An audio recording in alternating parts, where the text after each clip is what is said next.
મહેસાણાના કડીનું ઇન્દ્રાળ ગામ કેમિકલ પ્રદૂષણના ભરડામાં.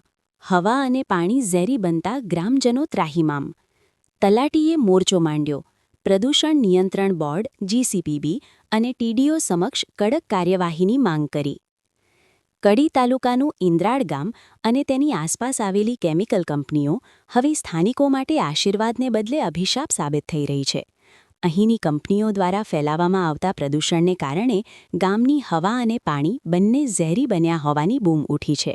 આ મામલે ઇન્દ્રાળ ગામના તલાટીએ પોલ્યુશન કંટ્રોલ બોર્ડ અને તાલુકા વિકાસ અધિકારીને લેખિતમાં પત્ર લખીને ઉચ્ચસ્તરીય તપાસની માંગ કરી છે. હવામાં ઝેર, શ્વાસ લેવો પણ દુષ્કર. ઇન્દ્રાળ ગામની આસપાસ આવેલી અનેક કેમિકલ કંપનીઓ દ્વારા રાત્રિના સમયે અથવા અવારનવાર જોખમી ગેસ છોડવામાં આવતો હોવાના આક્ષેપો થઈ રહ્યા છે. આ કેમિકલયુક્ત હવાની અસર એટલી તીવ્ર છે કે ગ્રામજનોને શ્વાસ લેવામાં તકલીફ પડી રહી છે અને આંખોમાં બળતરા જેવી ફરિયાદો સામાન્ય બની છે.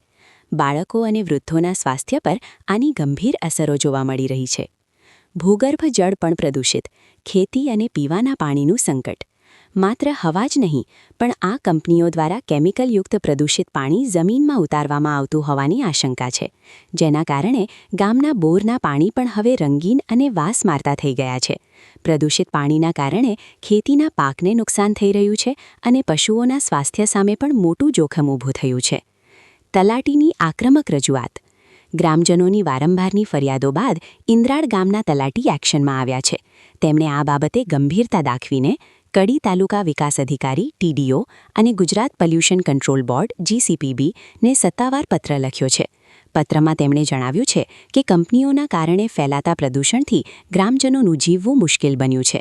માટે આ કંપનીઓ સામે તાત્કાલિક ઘટતી કાર્યવાહી કરવામાં આવે અને પ્રદૂષણ ફેલાવતા એકમો સામે કડક પગલાં લેવામાં આવે.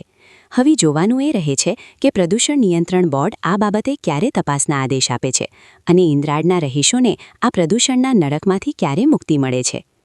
ગ્રામ પંચાયત દ્વારા રજૂઆત કરવામાં આવી છે કે ગ્રામ પંચાયતના આજુબાજુ ઇન્ડસ્ટ્રીયલ વિસ્તાર હોવાના કારણે ત્યાં એમને પ્રદૂષણની એક તો હવા પ્રદૂષણ ખૂબ વધારે છે અને ખેતરોમાં પણ કેમિકલ વાળું પાણી આવે છે અને એ ખેતીવાડીને એના કારણે ખેતીવાડીમાં પણ નુકસાન થઈ રહ્યું છે.